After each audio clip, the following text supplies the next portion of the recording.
আজকের এই ভিডিওর মাধ্যমে আমি আপনাদের দেখাবো যে কিভাবে আপনারা এই যে আমি যেমন গুগল ক্রোমটা ক্লিক করলাম, আমার কিন্তু এখানে দেখতে পাচ্ছেন হোয়াটসঅ্যাপ, ইউটিউব এবং ফেসবুক তিনটা কিন্তু আমার দেখতে পাচ্ছেন অটোমেটিক্যালি চালু হয়ে গেছে। তো আপনারা এই সেটিংটা কিভাবে করবেন সেটাই আপনাদের আজকের ভিডিওতে দেখাবো।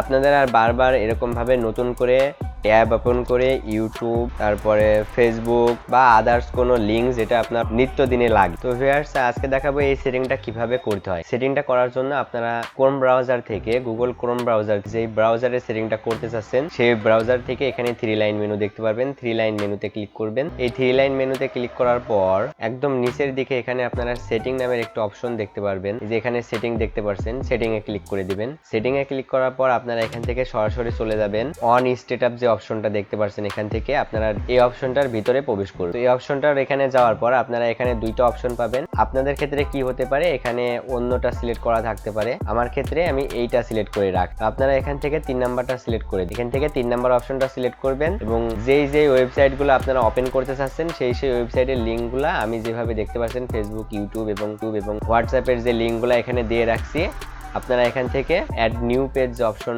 লেখাটা, এই লেখাটার উপরে ক্লিক করবেন। ক্লিক করার পর এখানে সাইট ইউআরএল আপনাকে টাইপ করতে হবে। যেমন হচ্ছে আপনারা যদি গুগল ওয়েবসাইট ওপেন করতে চান তাহলে www.google.com এটা লিখে আপনারা জাস্ট অ্যাডে ক্লিক করলে আপনাদের এখানে এখন থেকে এই সাইটটা ওয়েবসাইট ক্রোম যখন ওপেন করবেন অটোমেটিক্যালি সাইটটা ওয়েবসাইট কিন্তু খুলে যাবে। আমি ওয়েবসাইটটা ক্লোজ করে দিচ্ছি। আমার কিন্তু প্রথমে 3টা এসেছিল, এখন আমি জাস্ট 4 নাম্বারটা অ্যাড করলাম। দেখা যাক আমার 4 নাম্বারটা এখন আসে কিনা। তো ব্রাউজারটা ক্লোজ করার পর আমি এখান থেকে নতুন করে ব্রাউজারটা জাস্ট ওপেন করতে যাচ্ছি। এবার দেখবেন আমার 4টা ওয়েবসাইট এখানে কিন্তু লগইন হয়ে গেছে। 4টা ওয়েবসাইট আর কি খুলে গেছে। পাচ্ছেন আমার হোয়াটসঅ্যাপ, ইউটিউব, ফেসবুক এবং গুগলের যে ওয়েবসাইট ছিল সেটা কিন্তু ওপেন হয়ে গেছে। ভিউয়ার্স, এইভাবে মূলত এই সেটিংটা করে। সেটিংটা অত্যন্ত গুরুত্বপূর্ণ, আশা করি আপনাদের কাজে আসবে। ভিডিওটি দেখে যদি একটু উপকৃত হয়ে থাকেন তাহলে ভিডিওতে অবশ্যই একটি লাইক করবেন আর এমনই ট্রেক রিলেটেড ভিডিও পেতে আমার চ্যানেলটি সাবস্ক্রাইব করে রাখবেন। ধন্যবাদ সবাইকে। আসসালামু আলাইকুম।